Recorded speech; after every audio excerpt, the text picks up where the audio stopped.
If you walk into a house you're thinking about buying and something smells weird, don't ignore it. And definitely don't just assume the house needs some fresh air, because sometimes the smell is nothing, but other times it's a sign of a really expensive problem. I'm going to give you 5 smells today that I would pay attention to when looking at a home. And believe it or not, one of the biggest ones is when the house smells too good. Let's start with probably the biggest one. You walk downstairs into the basement and you smell it. That damp, musty smell. You probably know the smell I'm talking about. A lot of buyers will say it's the old basement smell. Maybe, but there's always a reason why it smells like that. And usually you're smelling some kind of water issue. And water has to come from somewhere. Maybe there's a crack in the exposed brick. Maybe there's a grading problem outside. Maybe water isn't draining away from the house properly. Maybe there's moisture in the basement. And so that's where we need to start paying attention and look for signs. Because sometimes you're not going to be able to spot with your eyes an issue, but you can typically smell an issue with regards to moisture and water.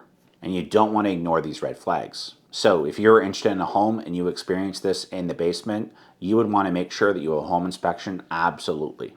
But while you're there, what you could do is you could look at the baseboards. Do you see any staining?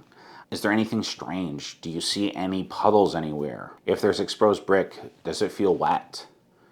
Are there areas that look recently repaired? Are the windows sealed properly? You can also go outside and you can check downspouts. Where are they sending water? Is their ground sloping toward the house, away from it, or towards it? Are there any visible cracks? So we're looking for clues. And it's important too. A musty smell, it doesn't automatically mean don't buy the house. It means let's figure out why it smells. What is the root issue? Number 2 is a sewer smell. So this one should get your attention pretty quickly. So maybe it's a basement bathroom, or maybe the laundry room, or around like a floor drain. Sometimes it will smell like sewage or gas. Sometimes the explanation actually is quite simple for this. So maybe there's a drain that hasn't been used in a long time, and the water in the trap has actually dried out.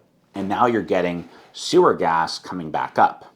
So here's what I mean by the trap. And this would be the easiest potential fix. Under a sink or drain, there is a curved piece of pipe that holds a little bit of water. And so that water, it acts like a plug. And so it stops the sewer smell from coming back up the pipe and into your house. So if nobody uses the sink or the drain for a long time, that water can actually dry up. And now there's nothing blocking the smell. So sometimes the fix is literally as simple as running some water down the drain and filling that trap back up. Well, we can't know for that for sure, so we would probably want to get a plumber to take a look. And by the way, if you're buying a home anywhere in the GTA and you want some help with your search, looking out for this kind of stuff, reach out. We can jump on a quick call, and if you're local, we can even grab a coffee. There's a link in the description. And the number 3 is one that can be really difficult to get rid of. It's cigarette smoke. So you walk into a house and someone smoked inside of it for like 20 years. You're definitely going to know the moment you walk in. And sometimes buyers are a little too optimistic with thinking that they can get rid of that smell. I know that sometimes they just say, we'll just paint. But don't assume that that fixes everything, because smoke can get into the walls, the ceilings, the carpet, the floors, the curtains, the cabinets, the ductwork, pretty much everywhere. And sometimes you can clean it and replace a few things and get rid of it, but other times it can actually be a lot of work. And pet smells can also be similar. So if you walk into a home and you smell urine, and people are like, do you smell that at certain homes when you're on showing? Yes, it's not that rare. You can smell it in certain basements. And so maybe animals have been urinating on the flooring for years. And so it can ruin the floors. And so that's a completely different problem. You might be thinking, well, this smell could bring opportunity. And yes, it potentially could. You just have to know exactly what you're getting into. And usually these things are not as easy dealt with as you think. A lot of times buyers, they will see smoke or the smell of urine, and they won't want anything to do with it. So you could potentially get a good deal on these types of properties. But you need to understand exactly what you're dealing with. Now here's one most people don't think about. You walk into a house and it smells amazing. Air fresheners everywhere, candles, those plug-in things in every room, and the whole place smells like a hotel lobby. And that almost always draws my attention because I'm thinking, why do we need this much air freshener? Are we trying to hide a smell?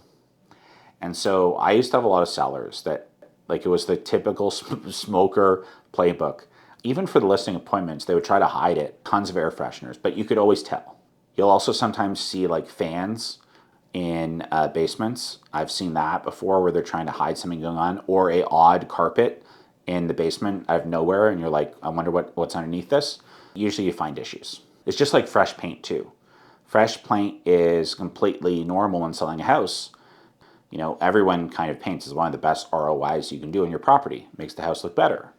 Nothing wrong with that. But if there's certain areas or certain ceilings that are freshly painted, what were they touching up? Was there a stain there? Was there water damage there? What is going on? So those are the questions I'm always asking. And so we would want to check above those areas to see what could be going on. Now, the goal isn't to walk through every house thinking a seller is hiding something. That's a little bit ridiculous. But the goal is to notice things that don't make sense and ask questions.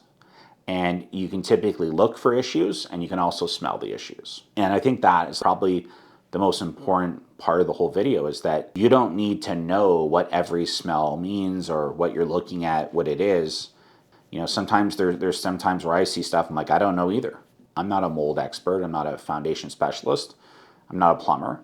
But we can get in those specialists to check it out to make sure that you're getting into a good situation. The most important thing is knowing when something needs a closer look. And so when you get those little like red flags or those little, you know, like senses, make sure that you bring someone to check.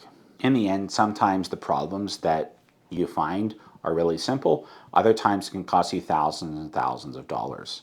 So if we don't know what it is, we got to get someone in there who does. If you found this video helpful, please do give it a like and maybe stick around and subscribe or follow for more videos like this every week. As always, thanks for watching.